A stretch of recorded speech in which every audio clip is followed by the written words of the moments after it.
இன்றைக்கு வரைக்கும் அம்மா அவர்கள் சித்தரிப்பிடத்துல அங்க மகளிருக்கே ஒரு தலைவியாக விளங்கி கொண்டிருக்கிறார்கள் என்பதை ஆணித்தரமாகவும் பெருமையாகவும் உங்கள் ஊரில் நான் சொல்லிக்கொள்ள கடமைப்பட்டிருக்கிறேன். அம்மா சிறந்த முறையில திருவிழாக்கு கூட்டிய மக்கள் மனதில உங்கள் உள்ளத்தில அந்த தேவையை இலக்கி நீங்கள் மனமுறைக்கு வழிபாடு செய்யக்கூடிய ஒரு பக்குவம் நடி உங்களுக்கு சொல்லுவாங்க. ஹார்மோனி விட்டுவான் அழகாக அந்த அம்மாவை அருளாட்டி கொண்டாந்துருவாங்க. நிறைய பேருக்கு தாண்டி வந்திருக்கு. நான் பார்த்து இருக்க முடியாது. நான் அவசரமாக எழுதி செல்ல வேண்டும். அற்புதமாக சிறந்த முறையில ஜோதினா என்ன அம்மா அவர்களை பத்தி பேசினோம்னா நான் 5 மணி நேரம் பேசிக்கிறேன். அவங்க என்னைய பத்தி பேசினா 6 மணி நேரம் பேசுவாங்க.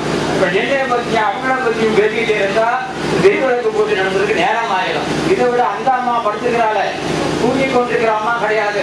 இது யோக நிஷ்டை. படுத்துக்கொண்டே தூங்குற சாமி ஒரு சாமி இருப்பாரு. அதுவும் பெருமாள் சொல்லுவாங்க. அது அப்படி அல்ல, தியானத்தினுடைய மறு ஒரு வடிவம்.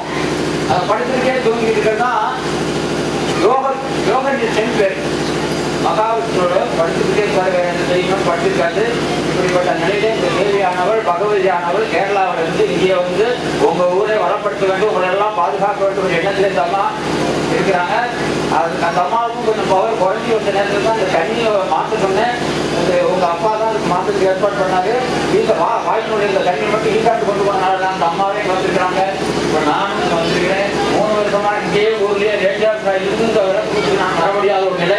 இன்று இது வரமா சிறந்த முறையில விளக்கம். நீங்கள் எல்லாமே ஆன்மீகத்துல இறந்தவர்களாக விளக்கு. நாங்கள்லாம் எப்படி ஆளுன்னு தெரியும் சொல்ல வேணாம். தொக்கப்பட்டி பற்றி எனக்கு எப்போ தெரிஞ்சதுக்கா வேலை பார்க்கும்போது பயப்படுவான். இயக்க கோயில் போயிட்டு வரவங்கெல்லாம் அங்கே இறங்கி கீழே நடத்திட்டு போவாங்க. ஃபேமஸானது. அதை மாதிரி இன்னைக்கு எந்த முறையில ஆன்மீகத்துல ஆழமாக இருக்கு. இறைவனை பார்க்கக்கூடிய நிலையில இறைவனை காட்ட முடியும். என்னால் காட்ட முடியும். இறைவனை பார்த்தீங்கன்னா பார்த்துருக்கிறேன். நீ பேச முடியுமா? பேச முடியும். இன்னைக்கு நான் 231 நாள் சாப்பிடாமல் நிறுத்திருக்கிறேன். சாப்பிடாமல் இருக்க ஆனா பேச வந்திருக்கா. பூனை உரிக்கு உள்ளடி வரைக்கும் இங்க இருக்கின்ற சக்தியை வைத்து மனிதனால் முடியாது, விஞ்ஞானத்தால் முடியாது, விஞ்ஞானத்தால் முடியும் என்று காட்டிக்கொண்ட நிலையில இவரெல்லாம் இருந்து பக்கவடமாக இருந்து இந்த ஆன்மீகத்தை பரப்பி கொண்டிருக்கிறார்கள். நான் 1 வருஷம் கழித்து சாப்பிடுவதாக ஓவாசத்துக்கு தொடர்ந்து முடிவு பண்ணிருக்கிறேன். 369வது நாள் சிறுவிழிப்புக்குள்ள சித்தைப்படத்துல 10,008 யாகத்தார்கள். யாகம்னா என்ன, புராணத்தை என்ன சொல்லுது, வேதத்துல என்ன சொல்றதுங்கிறது தெரியாது. 10 லட்சத்துக்கோ அது 10,000 வீடு கட்டணும்னா பால் அங்க ஒரு யாகம் பண்ணுவோம். என்ன பண்ணுவோம்? யாகம்.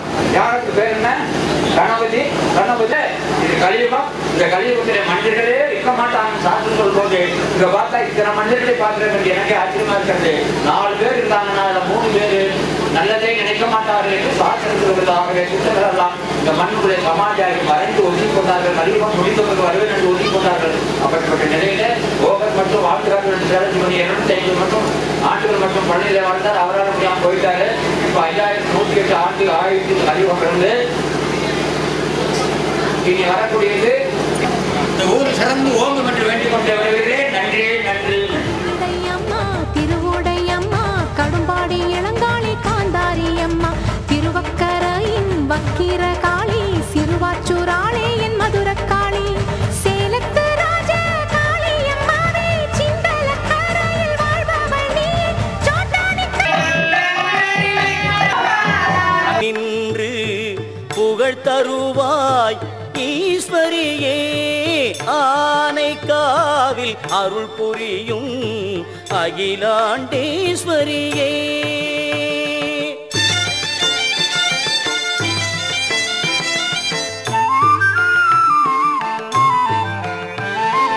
முகிலாகி கருணை எனும் மழை பொழிவாய். முகிலாகி கருணை எனும் மழை பொழிவாய். எந்த முறையீடு சொன்னாலும் வழி சொல்லுவாய். முகிலாகி கருணை என்னும் மழை பொழிவாய். எந்த முறையீடு சொன்னாலும் வழி சொல்லுவாய். ஆனைக்காவில் அருள் புரியும்